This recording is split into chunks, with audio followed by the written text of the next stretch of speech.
Hi guys, Risa Lynch here. Today I want to show you how to make date paste. So you're probably saying date paste, like what is that and why do I want to use it? Well, dates are really good for you. This is a date and it's very high in fiber, and fiber is great for lowering your cholesterol and for stabilizing your blood sugar. They also have vitamin B, potassium, magnesium. They're a great source of iron and they have antioxidants. So they're really just a good food to add to your diet. Normally I use the Medjool dates. These are my favorite because they're big and they're moister than the California pitted dates. These are a little bit smaller and they're not quite as moist. So if you're just using dates and not date paste, you're going to want to maybe add extra water to your recipe. Like I have a power bar recipe that I use just dates, and so if I use these dates I have to add a little bit of water. Also, if you're using these and they say pitted, beware, because one of my dates today had a pit in it, and they have these little hard tops that you need to pull off. So you just need to kind of inspect them before you just stick them all in your cup. So here's a date, and if you haven't used them before, what you're going to do is pull them open, and you're going to pull out this skinny pit. I already pitted this one, but this is what it looks like, and it's just right here in the middle. You just open it, you pull out the little skinny pit, and you discard that. You don't want to use that.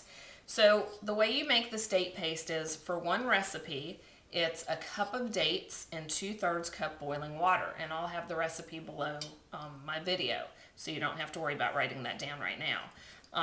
And what I did is I just let that hang out while I took my shower and got ready this morning. So just stuck it in a bowl and it's just hanging out. And I doubled my recipe, so that's why it looks like a lot, because I made 2 cups, and so 1 1/3 cup of water. So then what you do is, once that's hung out for like 30 minutes or so, you're gonna stick it in your food processor and you're gonna whir it all up. And what it does is it makes this nice thick paste. Okay, I hope you can see that. Nice thick paste. You just process it until it's all nice and smooth and thick. So then you're saying, well, what do I do with that? Well, there's lots of things you can do with it.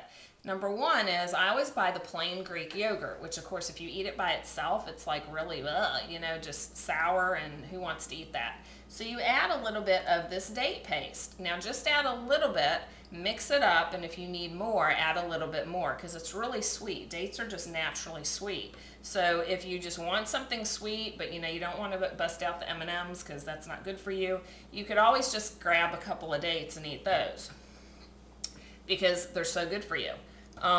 Other thing is, if you've been to my site before, I love Melissa Costello's recipes. Well, this is her new cookbook. And in her cookbook, she has this wonderful recipe for banana chocolate chip muffins. And I've made these a ton. And in the recipe, it says you can use agave nectar, maple syrup, or 1 cup of date paste. Well, I've done all 3. And I love it when I make the date paste, because it's kind of funny, as they sit there, they get a little bit sweeter. She also has a recipe for brownie bites, which I have on my website.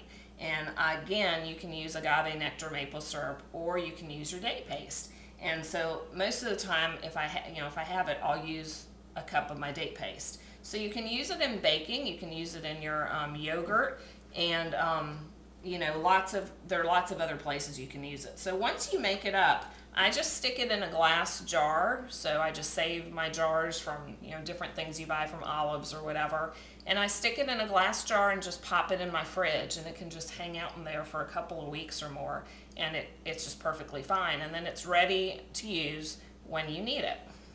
So I hope this has helped you. I hope you try this recipe. It's really great, and let me know if you find other uses for it and what you think. I'd love to hear from you, so leave me a comment below. Thanks so much for stopping by.